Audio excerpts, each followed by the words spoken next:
심윤의 명리학당.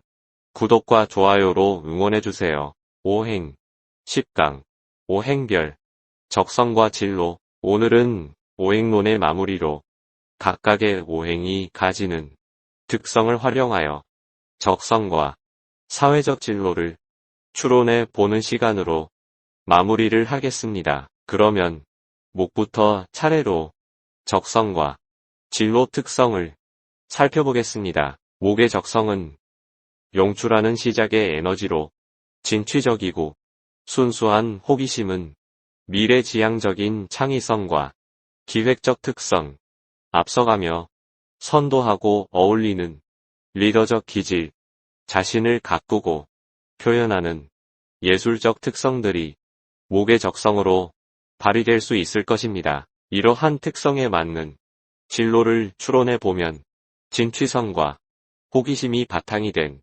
기획적 특성은 필력을 발휘하는 언론, 새로움을 추구하는 탐험, 여행 분야에서 확장력을 발휘할 수 있을 것이고, 창의적이고 예술적 특성은 출판, 문학, 예술 분야에서 빛을 발할 수 있을 것이며, 선도하는 리더십과 어울림은 사회단체 활동과 다양한 사람을 상대하는 영업 분야에서 적성을 발휘할 수 있을 것이고, 생목의 특성으로 생명을 기르는 활동은 교육과 유경사업 분야로 매칭할 수 있으며, 사목인 목재와 예술성을 연결하면 건축, 인테리어 분야에서 감각적 특성을 발휘하는 등 다양한 진로를 탐색할 수 있을 것입니다. 이어서 화의, 진로 특성을 보면 화는 확장하고 밝히고 드러내는 것이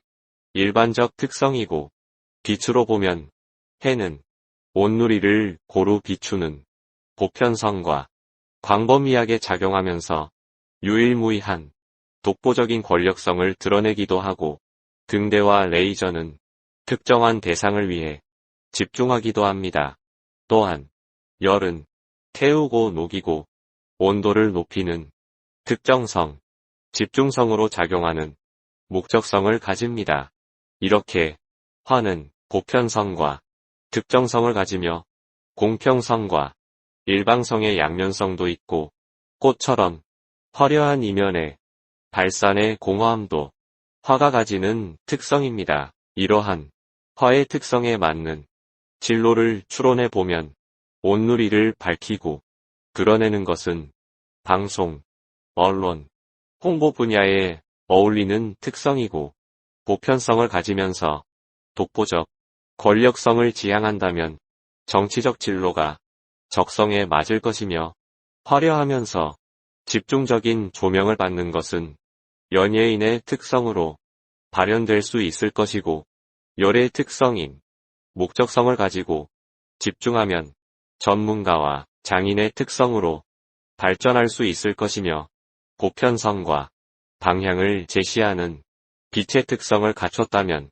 종교와 철학 분야에서 세상을 이끄는 역할을 할 수 있을 것이고, 화의 본질적 특성인 현실을 불태우고 녹이는 특성이 발휘되면 제조와 문화 분야에서 적성을 발휘할 수 있을 것입니다. 다음으로 토의 특성과 진로를 조명해보면, 토는 사주명리에서 화의 확장을 한정하고 상황을 중재하고 전환하는 것과 치우침이 없는 중용과 포용이 토를 대표하는 특성이고, 건토와 습토는 토의 성향을 가름하는 기준이 될 수 있습니다.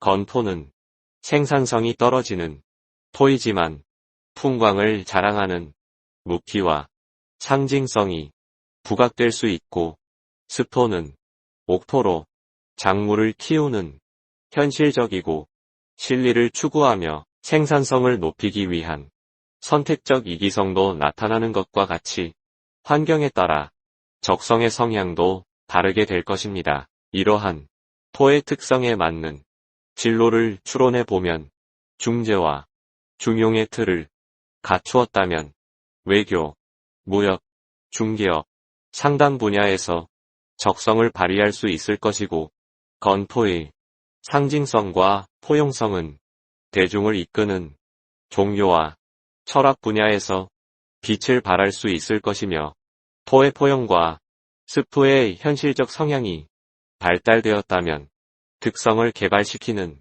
교육사업, 생산성 높은 농업과 축산업에서 성과를 낼 수 있을 것이고, 토의 가치를 높이는 행위는 부동산 투자와 개발 분야에서 능력을 발휘할 수 있을 것입니다. 다음은 금의 특성과 진로를 보겠습니다. 금은 꽃을 피우고 확장하는 화를 보양하고 수렴하여 결실을 내야 하는 역할로 생명의 순환과 체제를 유지해야 하는 분별의 원칙과 결단이 필요하고 결과가 중요한 가치입니다. 또한 가을에 겨울을 준비하는 과정으로 변화를 위한 혁신과 불필요한 것을 정리하는 숙살에는 외로운 판단이 필요하고 필요한 것을 챙겨 갈무리하고 저장하여 다음을 준비하는 책임감이 금이 갖추어야 하는 특성이고, 이것이 바탕이 되면 그에 맞는 사회적 진로를 설정할 수 있을 것입니다. 이러한 금에 적합한 진로를 살펴보면 체제 유지를 위한 원칙과 결단이 필요한 분야로는 법을 집행하는 법관, 검찰, 경찰과 체제를 유지하는 데 필요한 군인으로 진출할 수 있을 것이고, 환경과 조건을 수렴하여 결과를 산출하는 능력은 경영과 경제, 금융 분야에서 빛을 발할 수 있을 것이며,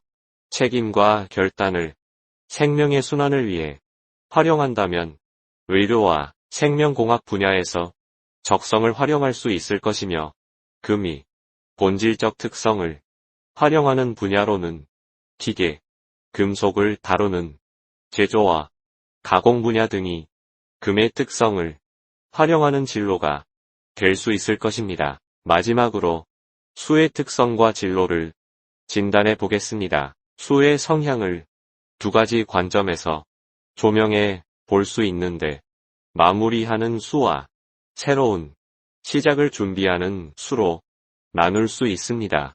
한 순환을 마무리하는 수는 경험과 지혜를 쌓았고 많은 정보와 데이터가 자산으로 축적되었을 것이며, 결실로 얻은 열매와 씨앗을 모아서 깊이 저장하고 휴식의 여유를 가지는 시기이고, 물이 흘러 호수와 바다로 흘러들어 깊이를 축적한 정적인 수이며, 또한 새로운 시작을 준비하는 수는 응축을 풀어 흐르고 스며들어 씨앗의 싹을 틔우며 때를 준비하는 인내심과 계획성, 부지런함과 환경에 적응하고 새로운 생명을 탄생시켜야 하는 책임을 수행하는 동적인 수입니다. 이러한 수의 사회적 활동을 추론해보면 사회적 경험과 지혜를 활용하는 학문과 연구 분야, 정보와 데이터를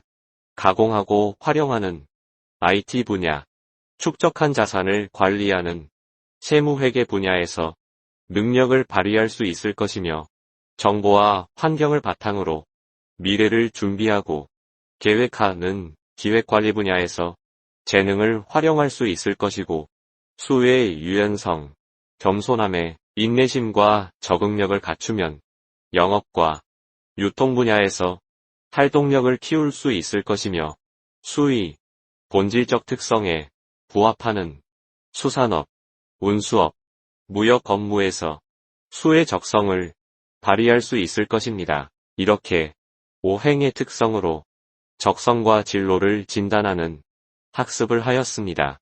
적성과 사회 진출의 방향을 찾는 것은 각각의 오행이 가지는 특성을 알고 그것을 자신의 성향에 맞는 특성으로 개발할 때 적성이 되고 사회적 활용을 찾을 수 있을 것입니다. 오늘로 오행론을 마치고 다음은 사주팔자의 구성을 주제로 준비하여 찾아뵙겠습니다. 시청해주셔서 감사합니다.